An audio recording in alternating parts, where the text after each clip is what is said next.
Everyone, बात करते हैं आज properties of inverse trigonometric functions की। जब हम properties of inverse trigonometric functions पढ़ते हैं तो इनवर्स ट्रिग्नोमेट्रिक फंक्शंस को की प्रॉपर्टीज पढ़ने से पहले हमें इनवर्स ट्रिग्नोमेट्रिक फंक्शंस जो भी हमारे साइन इनवर्स, कॉस इनवर्स, जो छह हमारे पास इनवर्स ये ट्रिग्नोमेट्रिक के इनवर्स होते हैं, इनके ग्राफ्स, इनकी डोमेन, इनकी रेंज हमें मुंह जुबानी याद होनी चाहिए। अच्छा, तो इसके लिए हम क्या करते हैं, पहले इन सबके ग्राफ्स को एक बार लिख देते हैं, डोमेन रेंज डिफाइन कर देते हैं। हमने पहले लिखा y is equals to sine inverse x, y is equals to cos inverse x, y is equals to tan inverse x, y is equals to cot inverse x, y is equals to cosec inverse x और y is equals to sec inverse x।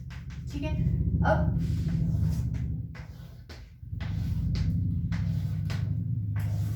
ठीक हो गया। अब इसका हम graph बनाने जा रहे हैं। हम सब में प्लस के साइन बना देंगे। ये हमने प्लस के साइन बना दिए, एक ऊपर एक नीचे, एक ऊपर एक नीचे। ठीक है,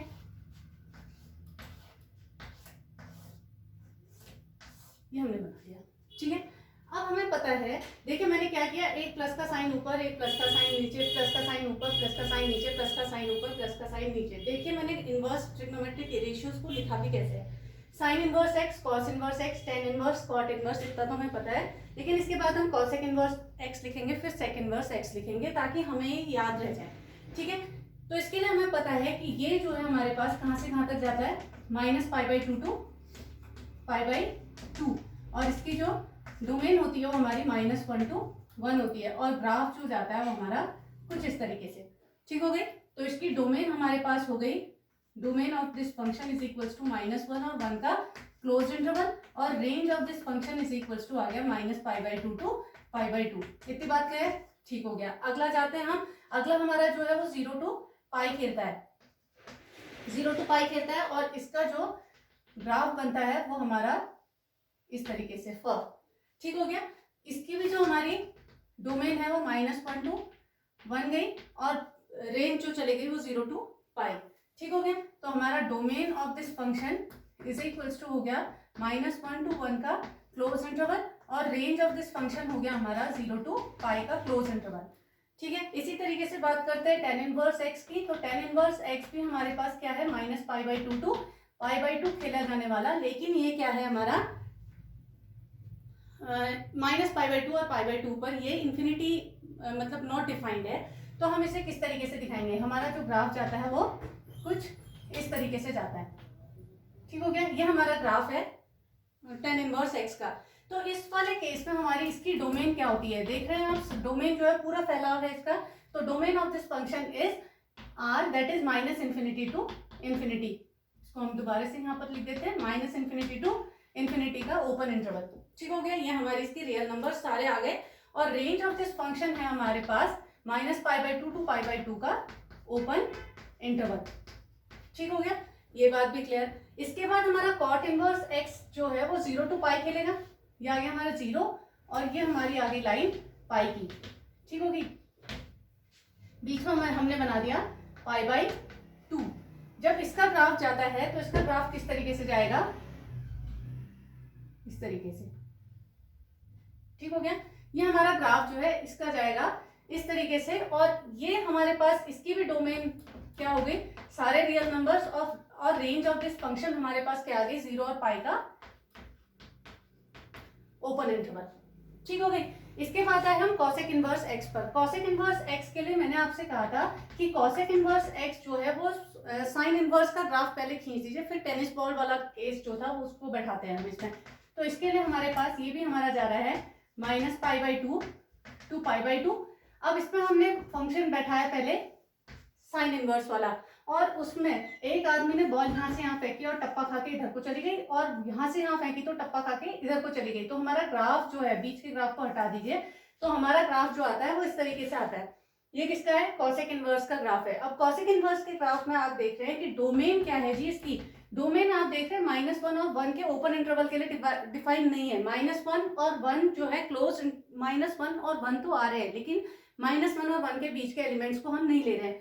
तो डोमेन ऑफ दिस फंक्शन क्या आती है हमारे पास, minus infinity minus one semi open union 1 to infinity, semi close 1 to infinity, ये हमारी इसकी डोमेन है। या हम इसे दूसरे तरीके से अगर लिखेंगे तो r माइनस ओपन इंटरवल -1, 1, यही तो हम माइनस कर देते हैं इसमें से, ये हमारा domain of this function.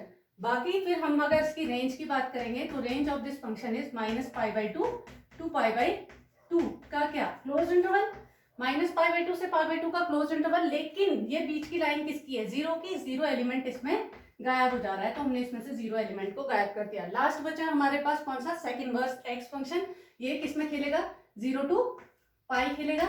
0 to π के लिए हमारे पास क्या बनाना है, हमने फिर से कॉस इनवर्स एक्स का, ये हमारे पास -1 और ये हमारा 1 है। ठीक हो गया, हमने वो एक बात करी, अगर यहाँ से बॉल यहाँ गई तो ये टप्पा खा के इस तरीके से जाएगी और ये वाली लाइन इस तरीके से जाएगी, बीच का हमने इरेज कर दिया। तो हमारा जो ग्राफ बनता है वो कुछ इस तरीके से, domain of this function is same as of cos inverse x. तो हमारा यही आ गया -∞, -1 union 1 to infinity, 1 to infinity। ठीक हो गया, ये हमारी डोमेन ऑफ दिस फंक्शन हो गई। और हमारी रेंज ऑफ दिस फंक्शन क्या आएगी, रेंज ऑफ दिस फंक्शन है हमारी 0 से पाई पर क्लोज है। देखिए 0 पे भी टप्पा खा रही है, पाई पे भी टप्पा खा रही है, तो 0 से पाई का क्लोज इंटरवल माइनस कौन से एलिमेंट पे, ये नॉट डिफाइंड है, ये हमारा एलिमेंट है π/2, तो -π/2 एलिमेंट हमने कर दिया। देखिए तो हमें मुंह जबानी याद हो गई अब ये सारी चीजें कि इस तरीके से हमने इसे सॉल्व करना है। अब आ रहे हैं हम इसकी प्रॉपर्टीज पे। प्रॉपर्टीज की अगर हम बात करेंगे तो उसके लिए भी पहले हमें कुछ चीजें ध्यान में रखनी पड़ेंगी। अब वो क्या बातें हैं देखते हैं।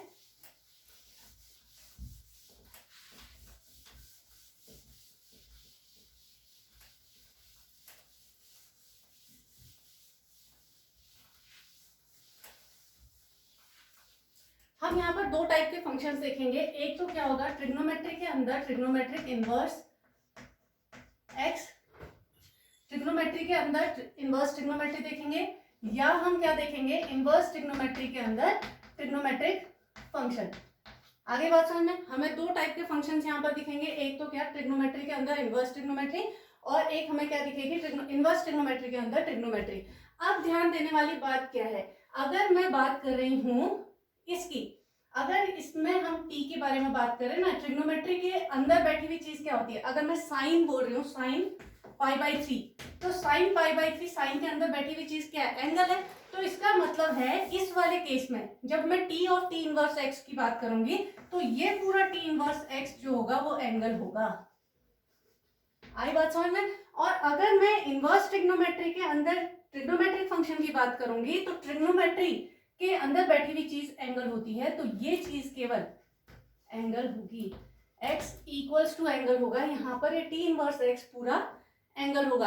अब इसमें हम जब बात करेंगे, जब हम बात करते हैं t इनवर्स ऑफ tx की बात करते हैं, तो t इनवर्स ऑफ tx में हम क्या देखते हैं, अगर मुझे इसकी डोमेन और रेंज को डिफाइन करना है तो इसके लिए हम क्या बात करेंगे, अगर हम कह रहे हैं t और t इनवर्स x की अगर हम बात करेंगे, जैसे मैं पहला केस ले लेती हूँ, t बात करते हैं, t और t इनवर्स x की बात कर रही हूँ मैं, इसका मतलब है कि x के इक्वल होगा, हमने ये बात करी। अगर मैं कह रही हूँ क्या कि अगर sine of sine inverse x की मैं बात करूँ, sine of sine inverse x की बात करूँ और ये x के इक्वल होगा, कैसे, इसमें हमने कहा था कि साइन इनवर्स x जो होगा इसमें एंगल बैठा होगा, और साइन इनवर्स x जो होगा अगर हमारा एंगल बैठा होगा तो साइन की जगह पर वो वैल्यू रखने पर, साइन कितने में घूमता है, -1 और 1 के बीच का एलिमेंट होता है, तो साइन इनवर्स x जो होगा वो किसके बीच का एलिमेंट होना चाहिए, -π/2 और π/2 के बीच का एलिमेंट। इसका मतलब हो गया कि x को किसके सामने बैठना पड़ेगा, -1 और 1 के बीच में बैठना पड़ेगा।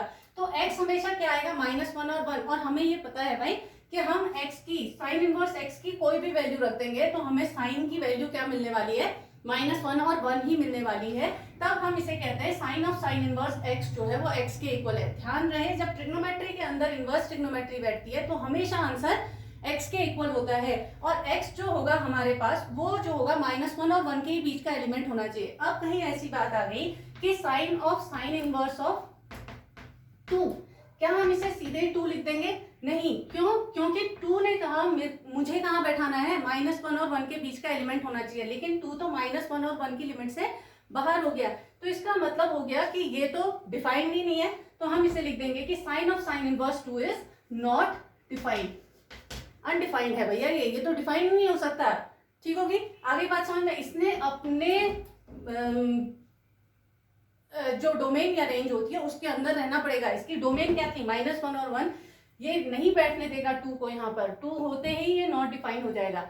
आगे बात समझ में। इसी तरीके से अगर मैं अपने सारे फंक्शंस को डिफाइन कर दूं इसके अंदर, तो मुझे क्या मिलेगा, sine of sine inverse x is equals to x, cos of cos inverse x is equals to be x, tan of tan inverse x is equals to be x, cot of cot inverse x be x। तो मैंने आपको क्या बोला था, इसके बाद क्या लिखना है आपने, cosec, cosec of cosec inverse x भी हमारा हो जाएगा x के, और sec of sec inverse x भी हमारे हो जाएंगे x के। अब इसके लिए हमारे पास x जो होगा वो किसका एलिमेंट होगा, ऑलवेज इसकी डोमेन का। तो इसकी डोमेन हमारे पास क्या होगी, -1 और 1।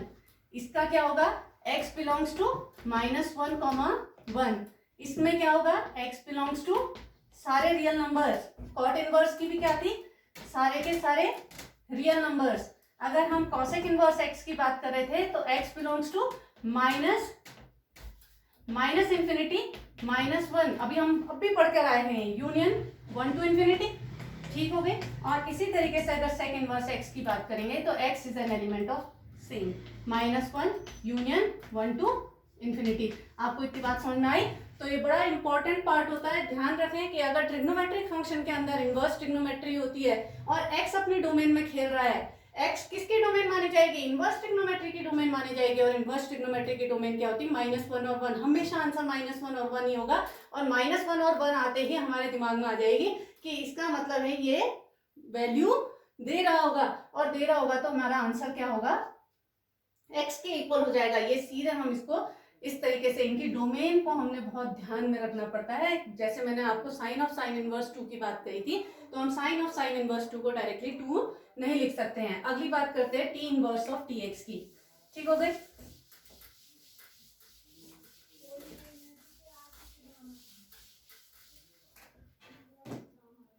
अगर हम बात करें T inverse of T x की टाइप की, तो T inverse of T x type में हम पहला पकड़ लेते हैं sign inverse of sine x. Sign inverse of sine x को मैंने पकड़ लिया और मैंने कहा ये फंक्शन मेरा y है।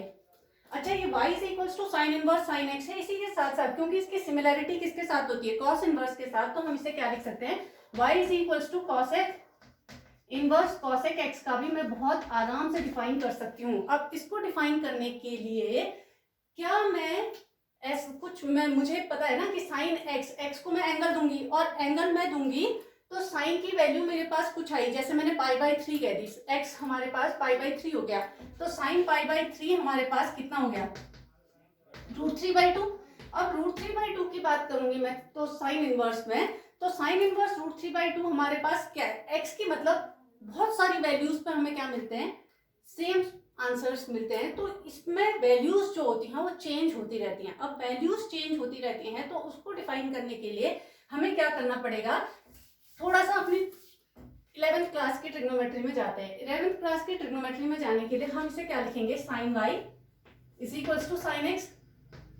अब हमने क्या पढ़ा था, अगर हमारे पास sine theta is equals to sine alpha, ध्यान देना बहुत ही इंपॉर्टेंट बात है, sine theta is equals to sine alpha type होता था, तो थीटा इज इक्वल्स टू हम लिखते थे n pi plus -1 to the power n into alpha. ये तो इसका सॉल्यूशन होता था, जनरल सॉल्यूशन याद है आपको। तो यहाँ पर भी हम इसे क्या लिखेंगे, y is equals to n pi plus -1 to the power n into x, हमने लिख दिया। अब n को वैल्यूज देते रहिए, n को वैल्यूज आप सारे इंटीजर्स डाल दीजिए। तो इंटीजर्स डालते ही n इज इक्वल्स टू 0 डालते ही मुझे क्या मिलने वाला है, y इज इक्वल्स टू, ये तो 0 हो गया, -1 टू द पावर 0 मतलब 1 हो गया, और ये x पहला, ठीक हो गया। पहला n इज इक्वल्स टू 0 रखने पर हमें मिले y is equals to x value, और n इज इक्वल्स टू 1 रखने पर हमें क्या मिलेगा, y is equals to 1 into pi plus -1 की पावर 1 इंटू एक्स, मतलब क्या हो गया, पाई माइनस एक्स के। ये वैल्यूज मिल रही हैं जी। अब ये वैल्यूज मिल रही हैं, दूसरा ध्यान देना है हमने, हमारे पास फंक्शन के अंदर फंक्शन है, फंक्शन के अंदर फंक्शन है मतलब कंपोजिशन को शो कर रहा है, कंपोजिशन को शो कर रहा है मतलब मैं अंदर वाले फंक्शन को देखूंगी। मैं अंदर वाले फंक्शन को देख रही थी, तो मेरा फंक्शन साइन एक्स जो पीरियोडिक है। अगर मेरा फंक्शन अंदर वाला, ये वाला फंक्शन अगर पीरियोडिक होता है तो पूरा फंक्शन जो होता है वो पीरियोडिक होता है। पीरियोडिक होना मतलब क्या, एक सर्टेन इंटरवल के बाद ये रिपीटेशन शो करेगा। जैसे मैं अगले बार पहले वाले की बात करती हूँ, y इज इक्वल टू हमारा था sine of sine inverse x। Sine of sine inverse x की बात हम कर रहे थे, तो साइन इनवर्स x का ग्राफ अगर मैं खींचती हूँ तो क्या मैं इसे पीरियोडिक लेती हूँ? नहीं, ये नॉन पीरियोडिक है। साइन इनवर्स x का ग्राफ देखते ही हमारे दिमाग में क्या आया कि ये तो भाई ऐसा खेलेगा, बस -1 से 1 और -π/2 से π/2। ठीक हो गया। तो पीरियोडिक नहीं, रिपीटेशन ये शो नहीं कर रहा है, तो रिपीटेशन अगर ये नहीं दिखा रहा है इसका मतलब ये नॉन पीरियोडिक है। नॉन पीरियोडिक हुआ तो पूरा फंक्शन हमारा नॉन पीरियोडिक हो जाता था। अगर नॉन पीरियोडिक हो जाता था तो उस केस में हमारे ग्राफ जो होते थे वो सिंगल ग्राफ आएगा, सिंगल ग्राफ आएगा। अगर मैं sine of sine inverse x की बात करती हूँ, sine of sine inverse x की बात करते ही हमारे दिमाग में आएगा कि ये ग्राफ जो है वो केवल कैसे खेलने वाला है। ध्यान देना, बहुत ही इंपॉर्टेंट बात, ये -1, ये 1, ये -π/2 और ये हमारा π/2। ठीक हो गया। हमने इसको केवल इतने में लिमिट कर दिया है, और लिमिट करने पर हमारा जो ग्राफ आने वाला है वो केवल इतना साइन इनवर्स एक्स का ग्राफ केवल इतना खेलने वाला है। ऐसे ये कहीं पर भी रिपीटेशन नहीं दिखा रहा है। ये हमारा नॉन पीरियोडिक फंक्शन था, इसीलिए हम कह रहे थे कि जहां पर भी आप ट्रिग्नोमेट्री फंक्शन के अंदर इनवर्स ट्रिग्नोमेट्री वाले कॉन्सेप्ट को डाल देते हैं तो आपका जो आंसर आएगा वो x ही आएगा। और x के लिए हमारे पास लिमिट डाल दी उसने -1 और 1 के बीच का, क्योंकि x की वैल्यू -1 से 1 के अलावा कुछ हो ही नहीं सकती। इसलिए इन फंक्शंस को हम डायरेक्टली इनका आंसर x के इक्वल लिख देते थे। अब बात कर रहे थे हम ये वाले फंक्शन की। अब इस वाले फंक्शन में हमने कहा कि दिया हुआ फंक्शन जो है, ये वाला फंक्शन जो है ये पीरियोडिक फंक्शन है, अंदर साइन एक्स पीरियोडिक फंक्शन है, तो पूरा दिया हुआ फंक्शन जो होगा हमारा पीरियोडिक फंक्शन होगा। क्यों? क्योंकि अगर मैं किसी फंक्शन के कंपोजिशन की बात करूं, अगर मैं कहूं f ऑफ gx है हमारे पास, f ऑफ gx, तो पहले मैं इसके पीरियोडिक और नॉन पीरियोडिक होने के लिए जिम्मेदार होता है ये gx। अगर हमारा gx फंक्शन पीरियोडिक है तो पूरा फंक्शन कंपोजिशन जो होगा वो पीरियोडिक होगा, और अगर हमारा फंक्शन gx जो है वो नॉन पीरियोडिक है तो पूरा फंक्शन जो होगा वो नॉन पीरियोडिक फंक्शन होगा। तो बहुत छोटी छोटी चीजें बिल्कुल दिमाग में बैठा कर चलते जाना है हमने। अब बात करते हैं अपने इसी वाले फंक्शन की तरफ बात कर रहे हैं। हमने ये ग्राफ बनाया, ये चीजें सॉल्व की, सॉल्व करने के बाद अब हम आते हैं अपने ग्राफ में। अब मैं ग्राफ की बात कर रही हूँ तो ग्राफ मैं यहाँ पर ही दिखा देती हूँ। ये मैंने ग्राफ बनाया, ठीक हो गया। जब मैं इसका ग्राफ बनाऊंगी तो पहला मेरा क्या आ रहा है, n = 0 पर, n = 0 पर मेरा ग्राफ जो आ रहा है वो y = x टाइप का आ रहा है। ठीक हो गया। लेकिन मेरी लिमिट क्या है जी, मैं कहां से कहां तक जा सकती हूँ, केवल -π/2 से π/2 जा सकती हूँ। ये मेरी -π/2 वाली लाइन है और ये मेरी π/2 वाली लाइन है। ध्यान रहे ये -π/2 और ये π/2। ये ग्राफ किसका आया, n = 0 रखते ही हमारे पास ग्राफ किसका आया, y = x का आया। मतलब ये यहां से हमारे पास y = x का ग्राफ आना है। मतलब हम कहां पर पहुंचे, जब मैं यहां से यहां जाऊंगी तो मैं अपने कहां पर मैक्सिमम हाइट, ये क्या है मेरी π/2 वाली, ये पूरी π/2 वाली हाइट है, ये π/2 हाइट है मेरी। जब मैं π/2 पे पहुंची, y = x का ग्राफ है तो ये π/2 तो ये भी π/2, इतना तो हमें आता है। y = x है, अगर ये हाइट मेरी π/2 है, इसका मतलब ये ऊपर π/2 होना, मतलब ये हाइट का π/2 होना, ये π/2, तो ये वाली चीज भी कितनी होगी, π/2 होगी। तो इसका यहां से यहां तक की डिस्टेंस होगी π/2। तो मैं इसको क्या लिखूंगी, π/2 है जी। ये हमने π/2 लिखा है, बहुत ध्यान देना, बहुत ही इंपॉर्टेंट बात। ठीक हो गई, ये हमने π/2 कहा। अब हमारा फंक्शन कहां से कहां तक आ गया, अब ये -π/2 वाली लाइन थी, ये -π/2, तो ये भी -π/2। ठीक हो गया। ये -π/2, यहां से यहां तक की डिस्टेंस भी -π/2। अब ये -π/2 से अगर π/2 की बात करूं तो कितना आ गया, पाई। अब हमने कहा कि साइन एक्स फंक्शन पीरियोडिक है, कितने के लिए, 2π के लिए, तो इसका मतलब है मुझे 2π तक घुसाना है ऐसे। अब 2π तक जाने के लिए हम कहाँ जाएंगे, इस तरीके से। ठीक हो गया। हम यहाँ गए तो इतना जो ग्राफ है ना, अब ये रिपीटेशन शो करेगा। आइए आपको बात समझ में कि 0 से π वाला 2π तक का जो फंक्शन वाला ग्राफ है, पीरियोडिक होना मतलब इसी की रिपीटेशन होनी है। अब इसी की रिपीटेशन होनी है, मतलब मेरा ग्राफ ऐसा ही बनता जाएगा, ऐसे ही इस तरफ, ऐसे ही इस तरफ। आइए आपको बात समझ में, ये मेरा ग्राफ जाता है। अब इस ग्राफ को पढ़ने के लिए और ही प्यारी बात, बहुत ही इजी, हमने पिछले लेक्चर में बात करी थी कि मैं पॉइंट स्लोप फॉर्म वाला यूज कर सकती हूँ formula y minus y one is equals to m into x minus x one. उससे भी सिंपल अगर हम बात करें तो बहुत ही इजीली हम इसे निकाल सकते हैं। ध्यान रखिए, ये वाली लाइन जो होती है y is equals to x वाली लाइन, और ये वाली लाइन जो है y इज इक्वल्स टू, अगर मैं ऐसे लूं y is equals to minus x वाली लाइन को पैरेलल में शिफ्ट करती जा रही हूँ, देखिए ठीक है। ऐसे ही y is equals to x वाली लाइन को मैं पैरेलली शिफ्ट करती जा रही हूँ, ये देखिए ठीक हो गई। तो अब पैरेलली अगर हम शिफ्ट कर रहे हैं तो इसका मतलब है y is equals to x तो रहेगी, लेकिन उसका इंटरसेप्ट चेंज होता जाएगा। इंटरसेप्ट चेंज होते ही अब देखिए हम किस तरीके से बात करने जा रहे हैं। पहले ये 0 है, ये पाई बाई 2, तो ये हमारा हो गया पाई, फिर ये हमारी हो गई 3 पाई बाई 2, इसका काम नहीं है, ये हो गया हमारा 2 पाई, इसके बाद ये आ गया हमारा 3 पाई। तो इस तरीके से हमारे पास वैल्यूज आती जाएंगी। ऐसे ही यहाँ पर हमारे पास ये जो आ गया, ये माइनस ऑफ पाई के आ गया, ठीक हो गई बात। अब ध्यान देना, बहुत ही इंपॉर्टेंट बात, अगर मैं इस वाली लाइन की बात करी तो इस वाली लाइन के लिए हमारे पास क्या था, y is equals to x के इक्वल था। देखिए y is equals to x का होना, बहुत ही ध्यान से सुननी है ये वाली बात। अगर y is equals to x वाली लाइन ये है तो ये भी तो y is equals to x वाली लाइन है, और अगर मैं इसके इधर जाती तो वो भी y is equals to x वाली लाइन होती, ये भी हमारी y is equals to x वाली लाइन है, लेकिन इनके इंटरसेप्ट्स अब चेंज होने वाले हैं, ध्यान देना है। ये हमारी y is equals to x वाली लाइन है, तो ये भी हमारी y is equals to x वाली लाइन है। अब देखिए इनके इंटरसेप्ट्स किस तरीके से चेंज होते हैं। जैसे मैं y is equals to x वाली बात कर रही हूँ, ये y is equals to x वाली लाइन है, अगर मैं इसको आगे बढ़ाती हूँ तो ये इंडेफिनेट आगे को बढ़ेगी, लेकिन पीछे बढ़ाए जाने पर कहीं पर ये इसे काटेगी, और जो भी काटेगी वो y इंटरसेप्ट होता होगा, और उसी को लिखा जाता है यहाँ पर। अगर मैं इसको यहाँ पर डालूंगी तो ये कहां पर काटेगी, यहां से यहां तक की डिस्टेंस कितनी है 2 पाई, तो यहां से यहां तक की कितनी होगी, ये डिस्टेंस भी कितनी होगी 2 पाई, क्योंकि ये y इक्वल्स टू एक्स वाली लाइन है। तो जब मैं यहां से यहां तक की डिस्टेंस मेजर कर रही हूँ तो ये 2 पाई है, जब मैं ये हाइट मेजर करूंगी तो जहां पर ये काटने वाला होता होगा वो भी तो -2 पाई पे काटेगा। -2 पाई पे काटते ही ये वाली लाइन में जो इंटरसेप्ट मिल गया हमें वो कितना मिल गया, y is equals to x minus 2 pi, y is equals to x minus 2 pi. अगर इसी के बाद मैं आगे जाती तो कौन सा होता 4 पाई, पीछे बढ़ाए जाने पर कहां पर काटता -4 पाई पे, तो उस लाइन की इक्वेशन क्या होती है, y is equals to x minus 4 pi के। इसी तरीके से मैं इधर आ रही हूँ, जब मैं इसको पीछे बढ़ा रही हूँ तो इंडेफिनिट आगे की तरफ बढ़ रहा है, लेकिन पीछे बढ़ाए जाने पर ये इसे काटेगा। यहाँ से यहाँ तक की डिस्टेंस कितनी पाई, तो यहाँ से यहाँ तक की डिस्टेंस भी पाई, पॉजिटिव होगी ना, तो इसका आंसर जो आ जाएगा y is equals to x plus pi, y is equals to x plus pi, हमारी इसकी वैल्यू आ जाएगी। तो इस तरीके से हमारी वैल्यूज बढ़ती जाएंगी। अब हम बात कर रहे हैं अपने माइनस एक्स की। जब मैं अपने माइनस एक्स की बात करूंगी तो हमारी इस वाली लाइन की equation y is equals to minus x होती है, इस वाली लाइन की इक्वेशन भी y is equals to minus x, और इस वाली इक्वेशन भी y is equals to minus x. अब y is equals to minus x पर हम बात करें, पीछे बढ़ाए जाने पर तो इंडेफिनिट बढ़ता जा रहा है, लेकिन आगे बढ़ाऊंगी तो ये एक कहां पर काटेगा, पाई पर।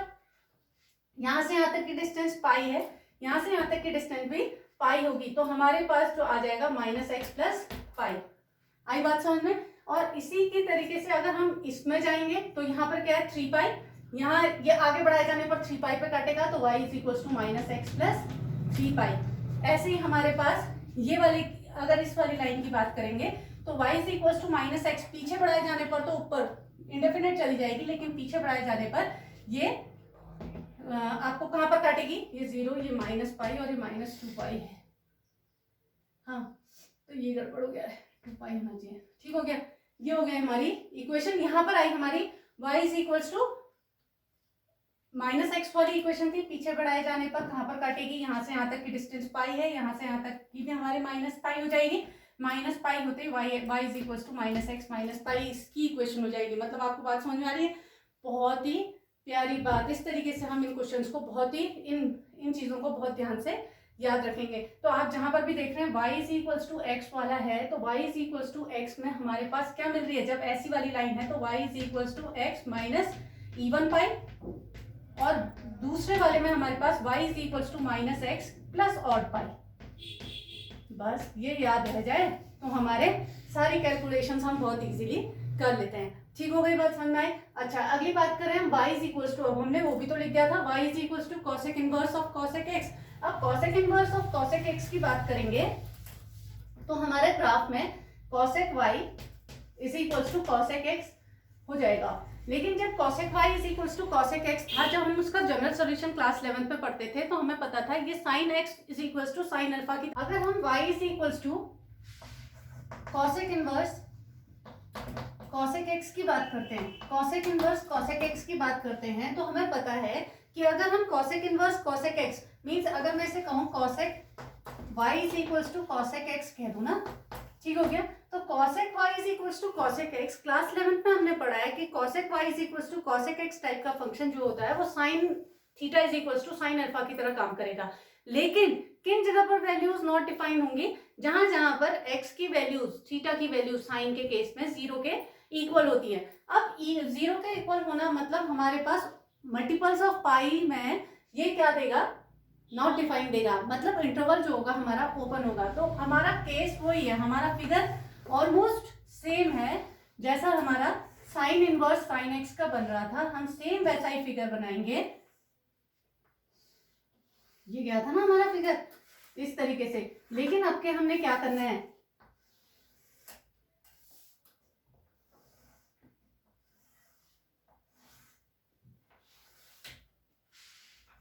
अब क्या हमारा काम क्या है, ये मल्टीपल्स ऑफ जहां पर ये दिख रहे हैं आपको पाई, वहां पर हमने ओपन दिखा देना है इसे, बस। ये हमारा कॉसेक इनवर्स कॉसेक्स का ग्राफ होता है, ठीक हो गया। और बाकी सारी लाइंस की इक्वेशन उसी तरीके से काम करेंगी, क्यों, क्योंकि ये किसकी तरह काम करेगा, साइन इनवर्स साइन एक्स की तरह ही काम करेगा। ठीक है, बात करते हैं अपने अगले फंक्शन की तरफ जाते हैं। अगला फंक्शन है हमारा,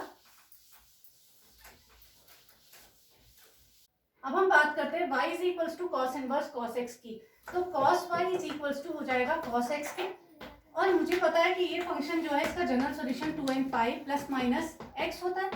अब मैं n की डिफरेंट वैल्यूज के लिए फंक्शन को सॉल्व करूंगी। y इज इक्वल्स टू आ गया plus minus x, n is equals to 1 के लिए हमारे पास आ गया y is equals to 2 pi plus minus x. अब आप ध्यान दे रहे हैं इस बात में कि हमारा जो फंक्शन है एक पॉइंट से दो लाइंस को दिखा रहा है, एक पॉइंट से दो लाइन को दिखा रहा है, और मुझे पता है कि हमारी जो हाइट होगी इसमें वो किसके इक्वल होगी, जो इसकी रेंज होगी वो किसके इक्वल होगी जी, 0 से पाई के बीच में होगी। तो हम 0 से पाई के बीच का इसका ग्राफ बना देते हैं। ये हमारा 0 और ये हमने ले लिया पाई, ठीक हो गया, ये 0 और ये हमने ले लिया पाई, ठीक हो गई बात। अब मुझे पता है कि जब मैंने n इज इक्वल्स टू 0 रखा था तो मेरी value y is equals to, यहाँ से मेरे पास y is equals to x वाली लाइन निकली ये, और y is equals to minus x वाली लाइन निकली। लेकिन ग्राफ कितने के बीच में खेलेगा, केवल 0 से पाई के बीच में खेलना है इसने। तो हम नीचे की लाइंस को हटा देते हैं। ये देखिए, हमने नीचे की लाइन से हमें कोई मतलब नहीं है, हमने केवल 0 से पाई के बीच में देखना है कि हमारा ग्राफ किस तरीके से काम कर रहा है। अब आए हम अपने फंक्शन में। फंक्शन में हमारा अंदर वाला फंक्शन cos x फंक्शन, और cos x फंक्शन जो होता है वो पीरियोडिक होता है 2 पाई के लिए, तो पूरा फंक्शन जो होगा वो भी पीरियोडिक होगा, मतलब ये रिपीटेशन शो कर रहा होगा, तभी तो हम ग्राफ को इस तरीके से दिखा रहे हैं। अगर y इज इक्वल्स टू, इस पर हमारे पास जो ग्राफ आया वो y is equals to x का आया, और ये y is equals to minus x का ग्राफ आता है। अब यहाँ से यहाँ तक की हाइट, ये हाइट कितनी है, पाई के इक्वल है, ये लाइन है हमारी माइनस एक्स वाली, तो ये कितना हो जाएगा, माइनस पाई के, ठीक हो गई। ऐसे ही यहाँ से यहाँ तक हाइट हमारी पाई के इक्वल है, तो ये y is equals to x वाली लाइन है, तो इस वाले में ये हमारे पास पाई के इक्वल हो जाएगा। अब पाई से माइनस पाई के बीच की जो डिस्टेंस है वो 2 पाई के इक्वल हो गई, मतलब मेरा फंक्शन अब जैसा हमारा ग्राफ बन चुका है वही ग्राफ हमारा अब रिपीटेशन शो करने वाला है। तो रिपीटेशन दिखाने के लिए अब मैं इसको इस तरीके से सॉल्व करती जाऊंगी, ठीक है। मैंने इस तरीके से अपना ग्राफ बना दिया, ये लो जी हमारा ग्राफ बनकर तैयार। अब जहां जहां पर y is equals to x वाली लाइन है हमने लिख दी y is equals to x, ये थी हमारी y is equals to minus x, y is equals to minus x, ये हमारी है y is equals to x की, ये है y is equals to minus x, और ये y is equals to x. इतना तो हमें पता है हमारी पैरेलल शिफ्टिंग में y is equals to x, y is equals to x, y is equals to x, y is equals to x, y is equals to x, y उल्टा equals to y equals to minus x, y equals to minus x, y equals to minus x, इसी तरीके से parallel shifting से ये lines रहेंगी उतनी, लेकिन intercepts change होते जाएंगे। अब इंटरसेप्ट को बदलने के लिए देखिए ये हमारे पास कितना है पाई, ये हमारा कितना होगा, ये हमारा जीरो है, फिर पाई है। देखिए हर एक में हमारे पास पाई पाई चेंज आता जा रहा है। तो ये 2 पाई, ये हमारे पास होगा 3 पाई, यहाँ पर होगा हमारे पास 4 पाई, और इसी तरीके से वैल्यूज बढ़ती गई है। माइनस पाई, ये हमारा -2 पाई, ये हमारा हो गया -4 पाई के, और यहाँ पर होगा हमारे पास -3 पाई। आ गई आपको बात समझ में? ठीक है, अब बात करें अपने इस वाली लाइन की। अगर ये पीछे बढ़ा रहे हैं हम इसे, तो ये पीछे बढ़ाए जाने पर इनडेफिनेट भाग रही है, लेकिन अगर मैं इसे पीछे की तरफ बढ़ाऊंगी तो ये इसको काट रही है। कहाँ पर काटेगी, ये है प्रश्न। तो 0 से 2 पाई, ये y is equal to minus x वाली लाइन है, तो जितना 2 पाई ये है उतना ही यहाँ पर काटेगी। ओरिजिन से ऊपर है तो पॉजिटिव होगा, ये हमारे पास 2 पाई हो गई, तो हमारी वैल्यू क्या मिली, -x प्लस 2 पाई। और अगर मैं इस वाली लाइन की बात करती हूँ तो ये पीछे बढ़ाए जाने पर यहाँ पर काट रही है, यहाँ से यहाँ तक की डिस्टेंस हमारी 2 पाई, तो यहाँ से यहाँ तक की डिस्टेंस भी 2 पाई होगी, तो हमारी प्लस 2 पाई में काट रहा है, तो ये हमारा आ गया x प्लस 2 पाई। तो हमारी आंसर हमें क्या मिल रहे हैं, y is equal to, sorry ये नीचे -2 पाई पे काटेगा, तो ये हमें कितना मिला, -2 पाई।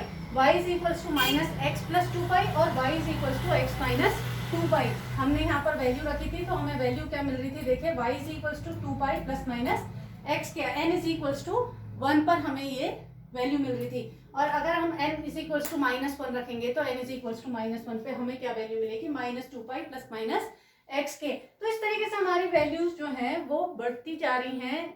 हम इनको इसी तरीके से लिख सकते हैं, ये आया -x प्लस 4 पाई होगा, और ये हमारा हो जाएगा x माइनस 4 पाई के। ठीक हो गई। इसी तरीके से आप इन वैल्यूज को इधर भी बना सकते हैं। ये हमारा ग्राफ हो गया। अब आप कह रहे होंगे ग्राफ क्यों बता रही हैं, ग्राफ इसलिए बता रही हूं मैं ताकि आपको आगे चलकर जब भी हम क्वेश्चंस करेंगे तो उनमें बहुत ही सुविधा होगी। ठीक है, अगली बात करते हैं। लास्ट है इसी का, y is equal to tan inverse of 10x time.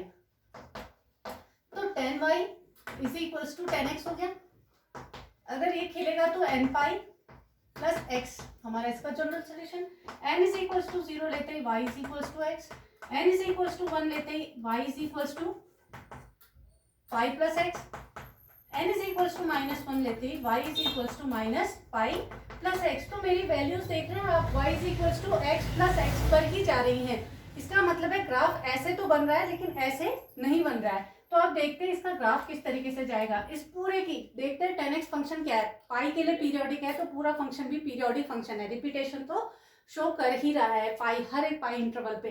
तो अब इसको दिखाने के लिए हमें पता है कि जो इसकी रेंज आएगी, रेंज आती है हमारी -π/2 टू π/2 का ओपन इंटरवल। तो हम -π/2 और +π/2 वाली लाइन तो खींच ही देंगे। ठीक हो गया। -π/2 और π/2 पर अनडिफाइंड होता है ये। ठीक है, हमने बात करी y is equal to n is equal to 0 पे y इक्वल टू x वाली लाइन अगर हम खींचेंगे तो वो इस तरीके से आएगी और यहाँ पर हम इसे दिखा देंगे ओपन। आगे बात समझ में? इस तरीके से हमारा ग्राफ जो है वो ऐसा बनता जाएगा। ये हमारा ग्राफ ऐसा ही। अब मैंने आपसे अभी बात करी कि y is equal to +x वाले ग्राफ है, उसमें हमारे इंटरसेप्ट चेंज होते जा रहे हैं। तो इंटरसेप्ट चेंज होना मतलब ग्राफ का इस तरफ को भी और इस तरफ को भी बनना, लेकिन ग्राफ केवल ऐसी वाली लाइंस के साथ खेल रहा है। आगे बात समझना है तो हर जगह पर हमारे पास y equals to x, y equals to x, y equals to x वाली लाइंस ही हैं, y is equals to x वाली लाइंस ही हैं, लेकिन इंटरसेप्ट चेंज होते जा रहे हैं। ये हमारा 0 है, ये हमारा कितना होगा +π/2, ये हमारा -π/2 और π/2 के बीच का जो हमारे पास टाइम हो गया वो कितना है, पाई हो गया, तो पीरियोडिक हो गया ये पाई के लिए। तो ऐसा ही रिपीटेशन ये दिखा रहा है हर जगह पर। ठीक हो गया। ये हमारा π/2 है, तो π/2 से ये हमारा कितना हो जाएगा पाई, ऐसे ही ये हमारा कितना हो जाएगा 2 पाई, और ऐसे हमारी वैल्यूज बढ़ती जाएगी। ये -π/2 तो ये -π।